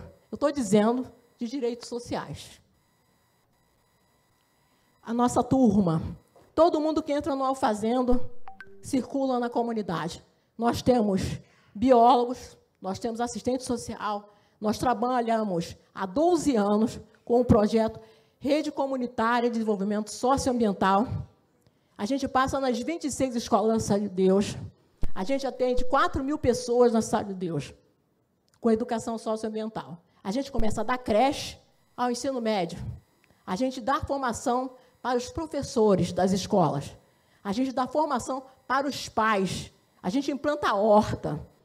Porque, às vezes, com tanto tiroteio na Cidade de Deus, que só falam disso, às vezes vocês pensam que o movimento social da Cidade de Deus está dormindo. Se estivesse dormindo, a gente nem existia mais. Porque a gente está lá lutando. A gente construiu 618 casas na Cidade de Deus. A gente implementou uma escola de ensino médio que está lá. Estamos desejando que um dia ela fique pronta. Nós temos um plano de desenvolvimento local na Cidade de Deus. Nós construímos o plano de desenvolvimento local na Cidade de Deus em 2004. Foi o primeiro plano de desenvolvimento local construído no Brasil, de dentro para fora. Embora os governos não tenham legitimado. Mas nós fizemos. E ele foi reformulado agora, em 2017, nos fóruns. A gente existe. Mas as pessoas só veem as instituições grandes que vêm de fora. Só que as instituições grandes que vêm de fora, quando acaba o dinheiro, elas vão embora. Quem que fica? São as instituições pequenas. Tá. Olha, essa era a antiga ereção. Nesse local, a gente retirou tudo isso, né? E aí mudou a terra, ficou um monte de coisa, e agora a gente construiu as casas. Então, tem 618 casas. Ah, Yara, mas era em cima do esgoto. Era o único lugar que a gente tinha. E esse é o da coisa, só para fechar, que é só passando só as fotos, que essas fotos são importantes. Essa foto é a foto da enchente na Cidade de Deus, que morreram 80 pessoas. Nós ficamos 6 dias com essas pessoas mortas na porta da Associação de Moradores, sem ninguém ir lá sacudir a gente. Então, a ideia de cidade, ela ainda está muito partida. Porque favela é cidade, nós temos direito à segurança pública, como todo mundo tem, fora de lá. Mas, quando se fecha a porta e apaga as luzes, só a gente morre.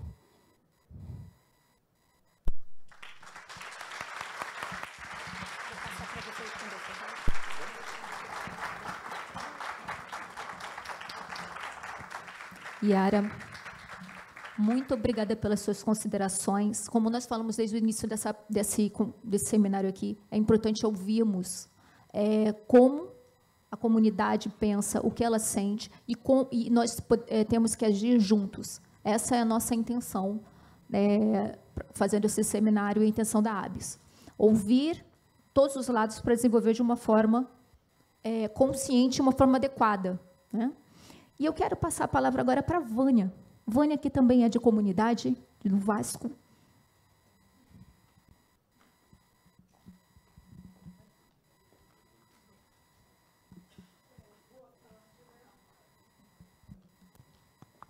Som. Boa tarde. Vou ficar desse lado aqui. Agradeço a Guarda do Rio, né, pelo convite de eu estar aqui hoje. E eu acho que o ano de 66, falando com a minha amiga ali de luta, né, que eu acho que o ano de 66, o papai lá em cima falou assim, vou botar as mulheres fortes no ano de 66. E eu cheguei e ela chegou no ano de 66. Porque, assim, não é todo dia que se nasce uma mulher forte. Porque nascer mulher é fácil, né? Mas eu acho que já começa a briga com o pai e com a mãe. Porque a maioria dos homens já falam assim, eu quero homem, eu não quero uma filha menina. Então, eu acho que a gente já chega causando um pouquinho de briga entre o nosso pai e nossa mãe. Então, eu acho que a primeira briga da mulher é essa, nascer e o médico falar, é uma menina, pronto. Já balançou já a família. Então, o que ela falou é verdade, né? E tem gente que fala assim. Eu lembro como se fosse hoje, Valdir, né? A Guarda do Rio chegou lá, primeiro dia na associação para conversar, a primeira palavra que ele falou foi Comunidade Barreira do Vasco. E eu já briguei. Falei, não, aqui não é comunidade, aqui é favela. Aí ele falou assim, Vaninha, desculpa, porque tem pessoas que gostam de falar que é comunidade. Falei, são pessoas que não têm a favela no sangue. Essas pessoas dizem assim, vou lá na comunidade tal. Não, eu falo favela. Muitas das vezes, se a gente não baixar favelada, não gritar, nós não somos ouvidos. Então, não é que a gente quer fazer barraco, a gente quer fazer bagunça. Nós só queremos ser ouvidas. E ouvidos como se, assim, um grito de socorro todos os dias. Um grito que você amanhece pensando assim, hoje eu desisto daquela favela. Hoje eu desisto de gritar por socorro. Hoje eu desisto de lutar. Mas quando você vê ontem e você fala assim, aquela pessoa morava dentro do esgoto. E eu ajudei que hoje o filho dela não passasse mais dentro do esgoto. Aí eu boto a roupa e falo, lá vou eu mais um dia. Porque eu lembro que eu nasci, né, dentro de um beco sem saída, e minha mãe, muitas vezes, para me levar para a escola, ela tinha que me botar no colo, mesmo sendo grande, e com esgoto no joelho. E minha mãe sempre falava, não é possível, você é quarto filho que eu crio dentro do esgoto, e um dia nós vamos sair daqui. Faço 57 anos e no mesmo beco. Só que a história mudou. Foi mudando. Eu estou 19 anos na Associação de Moradores e eu sempre falei isso, não é possível que eu vou viver o que a minha mãe viveu. Mas eu comecei a viver o que a minha mãe viveu, com esgoto, falta d'água. E quando a gente fala saneamento, eu penso assim, saneamento para as empresas, para as pessoas grandes, é a Baía da Guanabara. Mas você vai na favela, você pergunta à criança assim, o que é saneamento? Você sabe o que suja a Baía da Guanabara? Aí a criança fala assim, o lixo que eu fui para a praia e larguei na areia. Porque é isso que ensinam para as crianças da favela. É isso que no colégio a gente vê o desenho bonitinho. Vai para a praia, tira seu lixo da areia. Não. O que vai lá para a Baía da Guanabara é aquilo que sai da favela, do morro, da cidade. Então, eu acho que a gente tem que ter um olho mais crítico nessas empresas todas, né? Nos órgãos públicos, do ensinar da onde que vem essa sujeira toda. Como captar essa sujeira dentro das favelas. Porque nem nós adultos, muitas vezes, não sabemos. E se a gente adulto não sabe, como que a gente vai ensinar nossos filhos, nossos netos? Então, quando eu falo assim, a água é ótima, a água é vida, mas a água tira a vida. Quando, há uns anos atrás, eu tinha problema de água lá na favela, mas era problema de água mesmo. A gente tinha que ligar bomba, porque a gente não tinha o que nós temos hoje. Hoje, graças a Deus, a Água do Rio vem com a gente com pouco tempo, né? 1 ano, eu já vejo a diferença. Bomba é muito difícil a gente usar, só quando é problema sério mesmo, que é quase o Rio de Janeiro todo. Então, a gente tinha que ligar bomba, ligar bomba, ligar bomba, com isso, problema no esgoto. Quando você liga a bomba, puxa a água, mas tem um cano do esgoto que passa do ladinho da água, porque é assim na favela, né? É tudo junto. Cano de água, cano de esgoto, ninguém sabe quem é quem. Quando você liga a bomba, a água que vai para a sua casa passou juntinho com aquela caixa de esgoto que está transbordando. Então, era surto de hepatites. Posto de saúde era sempre, Vaninha, está dando surto de hepatite aí. Vaninha, você tem que ver essa água. Vaninha, você tem que ver essa água. É porque era SEDAI, né? SEDAI tem que ver a água. Vinha, prometia que ia fazer o teste. Nós tivemos perca de moradores. E, até hoje, o teste não chegou. Então, a gente sabe que a água é vida, mas a água também traz a morte, se não for bem cuidada. Além disso tudo, você vê quando tem falta d'água na favela. O surto de dengue aumenta. Sabe por quê? A dona Maria, que tem 4 netos, ela tem que fazer comida, lavar roupa. E aí? Não tem água. Vamos encher latas. Então, compra galão de manteiga nas padarias, e enche balde, enche banheira, enche bacia, e aquela água fica parada ali. Chegou o verão, pobre fica sem água. Pobre não tem água no verão. Sempre foi assim. Nós fomos acostumados a isso. Pobre não tem direito à água no verão. Lá na Barreira era assim. Chegou o verão, a gente já pensava assim, vai chegar os navios lá no porto, a água da favela vai toda para o porto, para os navios dos turistas tomar banho. Que raiva que a gente da favela tinha deles. Porque a gente achava, eles vêm de longe, fica com a água lá no navio e a gente fica sem. Então, as crianças foram crescendo assim. Não tem água no verão. Não tem água, quando chega o verão, chega a dengue junto. Surto de dengue. Por quê? Porque não tem água. Então, quando eu falo assim, saneamento, a gente não pensa só no esgoto e na falta d'água. A gente pensa no que a falta d'água traz para a gente. Traz muita dor de cabeça. Não é só a falta d'água que há como eu vou fazer comida, como que eu vou limpar uma casa. É como cuidar da sua saúde com a falta d'água. Aí vem o saneamento, aí vem o esgoto, que, infelizmente, agora, em fevereiro, eu ainda sofri com esgoto lá, mas, tanto que quem me viu, eu botei minha cara nas redes sociais, e em todas as redes sociais eu colocava que a Águas do Rio não tinha culpa, que o problema estava na prefeitura, né, porque nós passamos há 8 anos pelo Morar Carioca, e por sorte do Guilherme, né, ou azar, que eu não sei, na época do Morar Carioca na Barreira do Vasco, pela prefeitura, o Guilherme estava lá. Então, ele me aturava na época da prefeitura, quando eu falava assim, está errado isso, Guilherme? Guilherme, esse esgoto está mal feito, Guilherme. Vaninha, calma que eu vou falar com a empresa. A empresa sabe de nada, Guilherme. Quem sabe é a gente. Guilherme, essa empresa vai embora, Vaninha vai ficar. E outra coisa, a gente na favela, nós temos a hierarquia, as empresas têm a hierarquia. E nós na favela, qual é a nossa hierarquia? É muito fácil a gente falar assim, vou falar com o gerente, eu vou falar com o meu chefe, eu vou falar com o meu diretor. Mas na favela você não tem chefe. A associação não tem chefe, não tem diretor. mas tem quem você tem que respeitar. Primeiro de tudo é os moradores, que a associação nunca faz nada. Primeiro de tudo é o morador que fala assim, acabou a luz, é a prefeitura, tudo é prefeitura. Quando é prefeitura, é Estado. Então, a obra não foi muito bem feita, aí agora Guilherme, coitado, está me aturando na Água do Rio. Aí eu falo para ele assim, bem feito, que ele mandou me ouvir naquele tempo.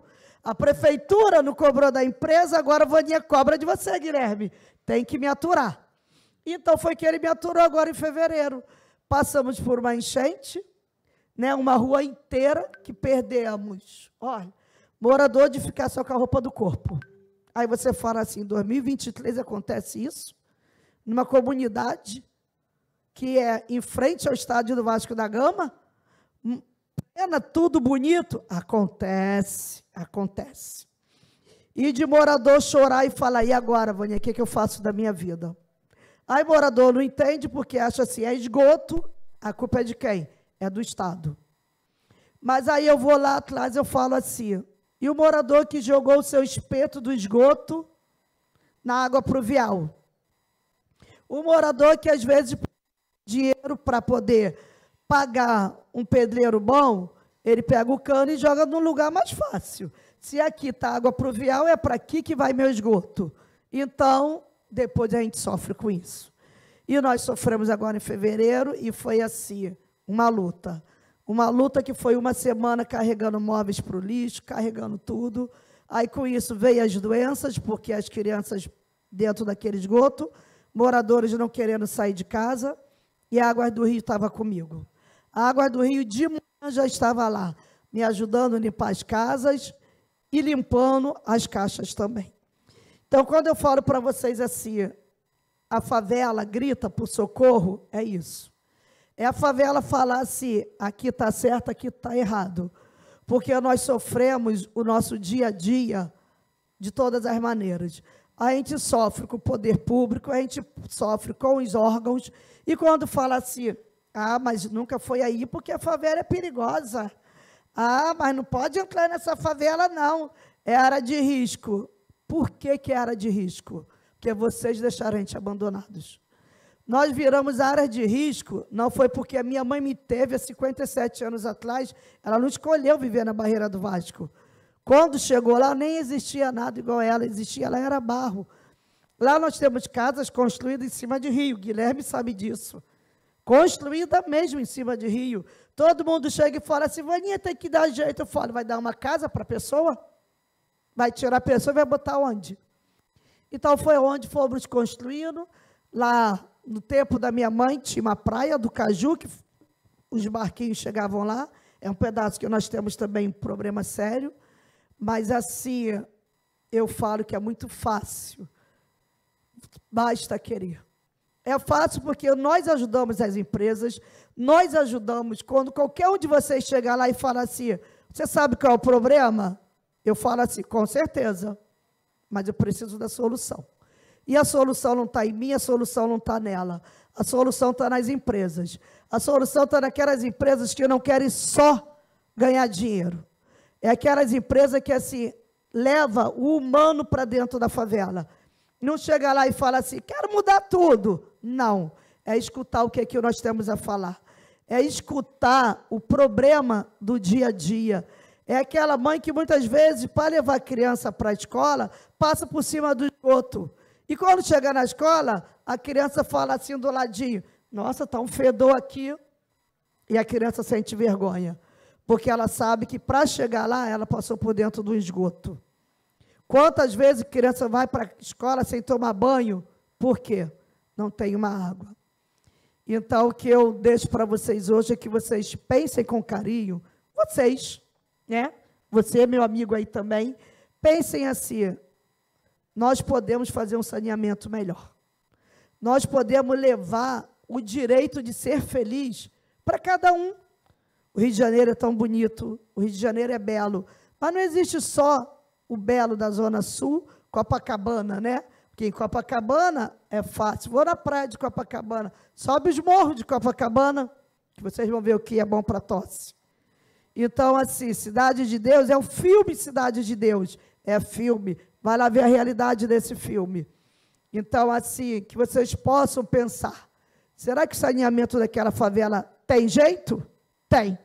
Como lá nela, se todo mundo der o braço e falar assim, vamos à luta, vamos dar um jeito, aquelas 35 mil vão também ter saneamento como 1000 tiveram. E aí vai ser uma cidade de Deus diferente. Uma cidade de Deus realmente que pode falar assim, existe a cidade de Deus, existe a Barreira do Vasco, Mangueira, Rocinha. Sabe por que o Rio de Janeiro é completo de favelas? E sabe quando o povo vai ficar livre das favelas? Nunca. Sabe por quê? Porque nós vamos estar sempre incomodando, nós vamos estar sempre gritando, nós vamos estar sempre falando e mostrando, a favela existe, a favela precisa de vocês. Então, assim, eu agradeço, né, porque se eu não fosse a Guarda do Rio, eu não ia estar aqui mostrando para vocês o que uma favela precisa, e a favela também tem coisas boas para mostrar para vocês. O dia que vocês tiverem oportunidade, só assim, eu quero ver como que é essas favelas, de perto, vocês estão convidados e vão ser muito bem-vindos. Muito obrigado.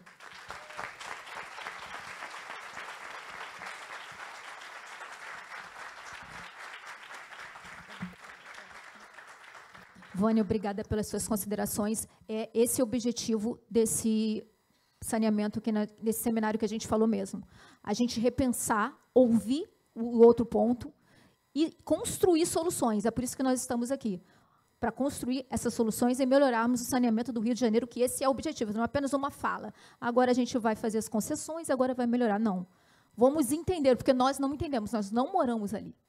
Nós não vivemos também as outras tensões sociais que existem. Aqui nós estamos falando só de saneamento, só que acaba que vivem juntas essas tensões. Então, quando a gente vai fazer uma obra, a gente tem outras questões, como a violência, que nem o procurador falou, e esse foi o objetivo desse seminário mesmo. A gente pensar de uma forma mais profunda, que a ABS faz exatamente isso, para a gente conseguir evoluir no saneamento e construir soluções juntas. Obrigada. E antes, eu quero agradecer a todos, obrigada a todos. E Yara só quer falar sobre um site que ela esqueceu. 150 favelas do Rio de Janeiro, no Favela Sustentável, a gente criou um aplicativo, SOS Água e Energia. Em qualquer lugar que terminou a água ou a luz, a gente aciona e vai para esse aplicativo. E esse aplicativo passa para o pessoal do saneamento, para o pessoal da energia. Então, a gente tem como controle social, a gente criou esse controle social. Obrigada a todos, eu dou por encerrada essa mesa e peço quem ainda não é associado à ABS Rios, associe-se e construa, ajuda a gente a construir esse saneamento também mais universalizado e desenvolvido. Obrigada.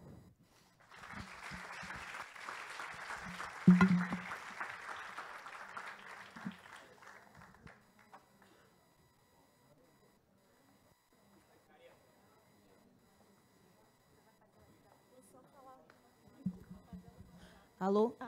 Muito obrigada pela participação de todos, pela presença das pessoas que vieram. Vocês do painel agora, eu vou entregar um certificado e vocês vão tirar uma foto juntos. E aos que estão presentes, o meu muito obrigada por vocês terem ficado até o final. A presença de vocês foi fundamental para esse evento acontecer. Muito obrigada. Olha só.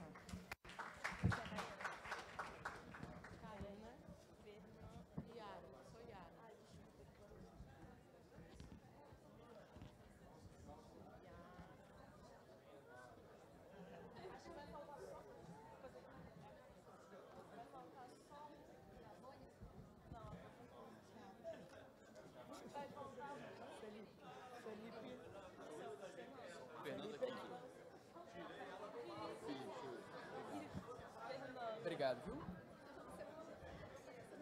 Aí,